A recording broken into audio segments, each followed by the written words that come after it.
అరే ఎవరండి మీరు? నన్నెందుకు ఎవరన్నారు? వాళ్ళెవరండి? ఏయ్ మిమ్మల్ని అడుగుతుంది మేడం. అయ్యో ఎందుకండి ఎలా ఏడుస్తున్నారు? ఓ పెద్ద కథే ఉన్నట్టుంది. అయ్యో ఎక్కడికి పోయిందబ్బా ఈ పోరి? ఏమండి మేడం? మేడం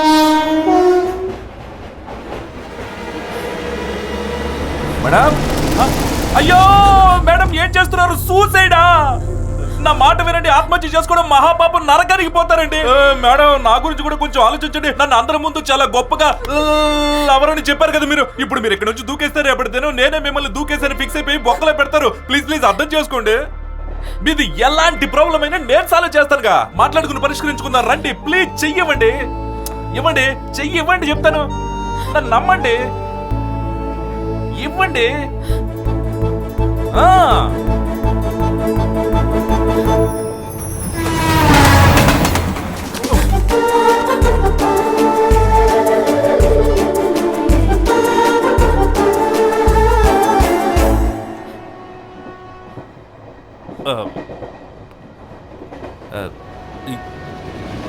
ఏంటండి ఏంటండి మీ ప్రాబ్లము? నా పేరు హాసిని. పేర్లోనే హ్యాపీనెస్ పెట్టుకుని ఇదేంటండి ఇలా ఏడుస్తున్నారు? కళ్ళు తుడుచుకొని చెప్పండి. చుట్టుపక్కల 101 గ్రామాలకు మాది పెద్ద కుటుంబం. సింహకుట వంశస్థులు అని అంటారు. మాకు పులిగూరు వంశీయులకు వైర్యం ఉంది. అయినా ఆ ఇంటి అబ్బాయిని ఇష్టపడ్డాను. మేమిద్దరం పారిపోదామని డిసైడ్ అయ్యాం.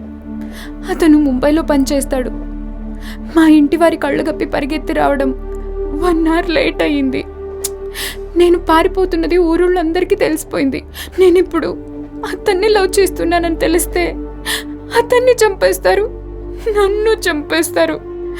అందుకని మిమ్మల్ని చూపించా. పెద్ద స్టార్ మహిళ మీరు. మీరు జారుకోవడానికి నన్ను ఇరికించారా? మీ పోరోడికి ఫోన్ చేసి మీరు వెళ్ళి కలుసుకుంటే సరిపోతుంది కదా. రేపు తన ఆఫీస్ పని మీద దుబాయ్కి వెళ్తున్నాడు.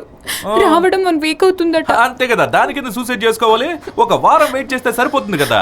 సరే ఇప్పుడు ఒక పని చేయండి, మీ ఫ్రెండ్ ఇంట్లో 1 వారం ఉండి తర్వాత మీ పోరోడితో పారిపోండి. మా ఇంట్లో ఆల్రెడీ నాకు మ్యారేజ్ ఫిక్స్ చేశారు. మా ఇంట్లో వాళ్ళు వెతికి పట్టుకెళ్ళిపోతారు. సో చచ్చిపోతారు. పైకి పోతే ఎవరో వెనక్కి తీసుకురాలేరనా?